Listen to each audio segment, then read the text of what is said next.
Welcome to the Bankers Roundtable on Financing African Infrastructure, filmed here at Financial Times headquarters in London. My name is Charlie Corbett. I'm Economics Editor at The Banker. Today we're going to be discussing how to transform Africa's ailing infrastructure. None of what we take for granted in the West, reliable power, fresh water, good roads, railways, communications, none of this is on tap in Africa, or indeed truly established, in particular on a Pan-African scale. A recent report found that bad infrastructure cut national economic growth by 2%, 2 percentage points, and reduced productivity by 40%. This same survey found that in order to bring infrastructure on the continent up to a standard whereby true efficiencies could be gained, a staggering $31 billion per year needed to be pumped in. If infrastructure is so critical to the development of African economies, then why has it been so neglected, and what can be done now to change this situation?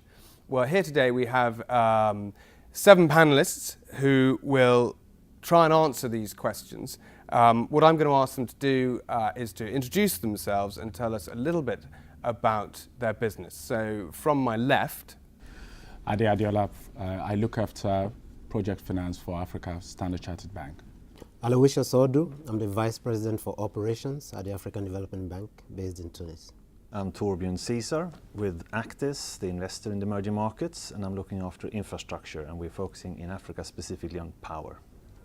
I'm Nicolas Pitio. I work for Medicapital Bank, the European subsidiary of BMC of Morocco. We focus on Africa and I look after project and structured finance.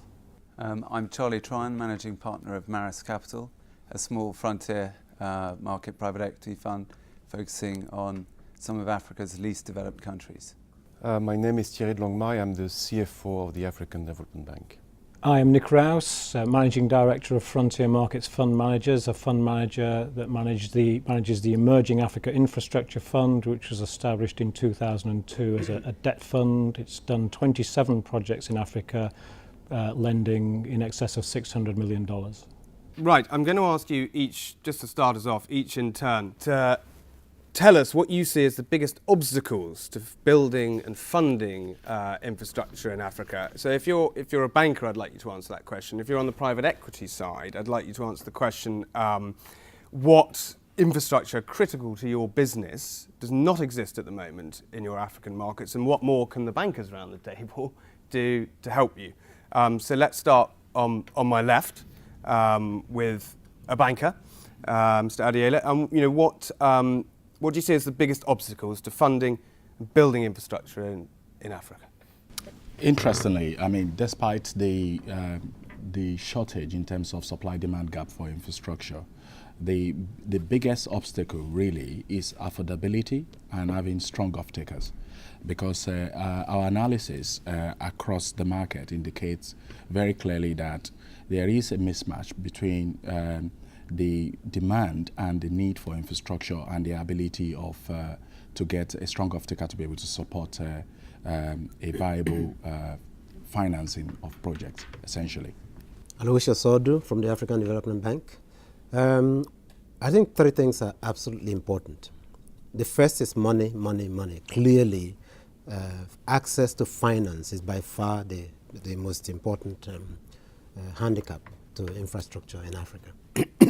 When you think of Africa, we think in terms of 53 countries in a $1.1 trillion economy. And if we had the right amounts of money to fund infrastructure in this continent, you could grow that 1.1 trillion economy to 5 trillion economy. So money is absolutely critical. Where's this money going to come from? The money will come. The money will come from a number of sources. Many of them are here. Firstly, the governments themselves.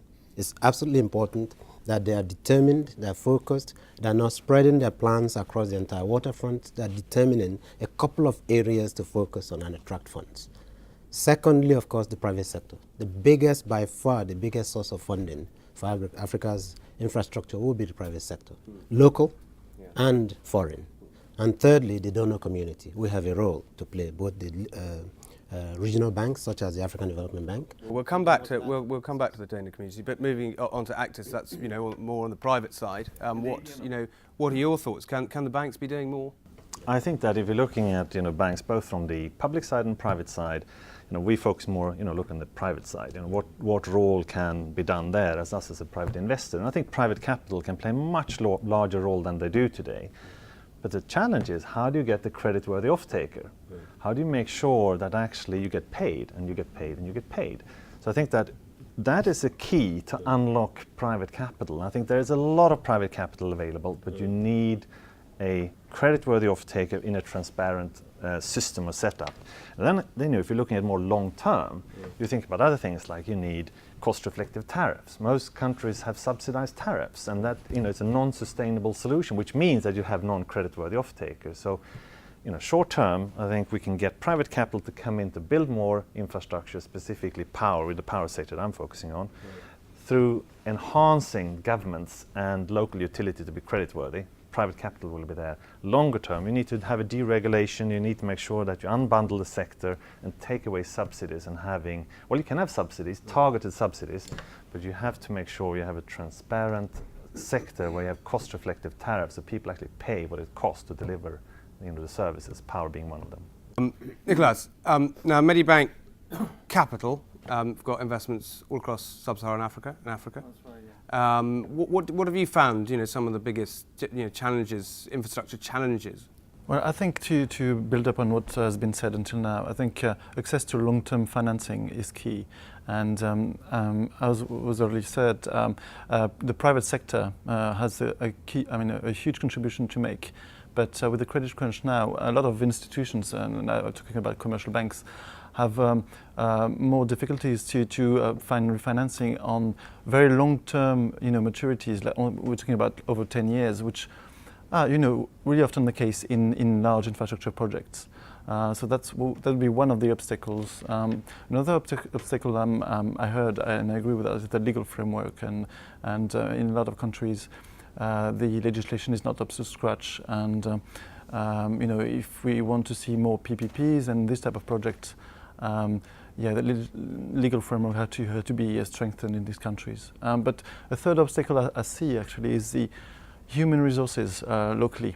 The pool of talent in this country exists, but it is too little now to be able to cope with a huge pipeline of infrastructure projects. And obviously I'm thinking of the operational phase, but also very early on in the execution phase and advisory phase. The number of local experts, technical experts, or even legal counsel locally, there are a number of very good people, but there are too few people actually to be able to work on large infrastructure projects and advisory or execution phase that can take several years. So if they, for example, they work on a corporate project, then they can't do more for 2-3 years, and that becomes a problem. Great, Nick. Nick, it sounds like problems with legal frameworks, human resources, credit-worthy off-takers. Have things actually improved since the 1950s in Africa, or have things got worse? It's a difficult question. I think I'm looking at a shorter time scale. I'm quite old, but I'm looking at a shorter time scale than in my direct experience since the 1950s. I think there is cause to believe things have got better recently. Africa hasn't had some of the problems that other markets have had. There's been economic growth in Africa. Certainly the number of projects we've been undertaking has grown. These issues that people have been talking about, legal frameworks and finance, we're a provider of 15-year finance, so we're a provider of finance. Our big issue is finding quality sponsors for projects, people who can make these things happen. Government capacity is an issue. We, for example, provided funding for the Seacom submarine cable, which was the first undersea submarine cable down the east coast of Africa. Seacom was actually the third cable to be developed, but the first to become operational. Totally a private sector project. the other main project down the east coast of Africa, EC, which I think the African Development Bank were involved in, very much involved in parastatals and government, much slower. So if you pick up what Torbjörn says, if you can find the right project, the right sponsor, you can make things happen very quickly. I'm not so pessimistic as some other people. We are finding good projects when we can find good sponsors. Okay. And what more, Jerry? What more can the African Development Bank do to change the current situation in terms of Pan-African infrastructure? A lot more. But I was thinking, you asked first the three biggest obstacles. Yes. Okay. I had thought of money, long-term money, and local currency money. So money was cited by my colleague, long-term money by the gentleman from Medicapital. So I'd like to add to that local currency money, which is an area where we are doing a lot, but where we could do much more, because most of the projects generate revenue in local currency, and they need to avoid currency mismatches. And this is a challenge in many of those projects. So I wanted... It's about faith in the local currency. It's not a question of faith, it's a question of domestic market infrastructure, legislation, having foreign investors and local investors trust into their own currency and so on. Yeah. Plus the depth of the market, all those issues, and we can elaborate on. Now, Charlie, you run more of a venture capital organisation that's based on the ground out in frontier markets. What more can the gentleman around the table from the bank do to help your business? What's holding back you building up small and medium-sized businesses on the ground in Africa? Well, I think the two sources of infrastructure investment that are most critical to a business like ours is really road infrastructure or transport infrastructure, and that is a huge problem in frontier markets where we work. I think it's a less attractive infrastructure investment for a lot of the development banks. There's a lot more risk, a lot more currency risk, and the cost of business in these markets is that much higher. We work in South Sudan, and it's a landlocked sort of independent state, but is still part of Sudan as a sort of entire entity. And the nearest port to the capital of South Sudan, Juba, is in Mombasa, which is 1,500 miles away. Now, the cost of moving goods from there to Juba is $10,000 for one 40-foot container, which works out as $4 a mile. And that's a very, very expensive transport link. So it cripples business. It prohibits exports from South Sudan. South Sudan could have, an export-driven industry and agriculture, particularly, and possibly fisheries. There's a great resource in the Nile. So, huge challenge on the road infrastructure side. How do you get around these challenges?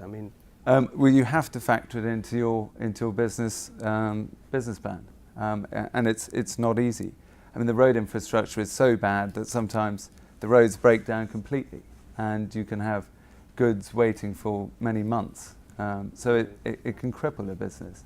And the other infrastructure investment that's fundamental to the markets we work in is, of course, electricity and power. And the cost of doing business, again, is inflated by having to use generator power. And to build a manufacturing or industrial enterprise in emerging African countries is very difficult. And so that's an area that I would sort of really encourage further sort of progress and investment.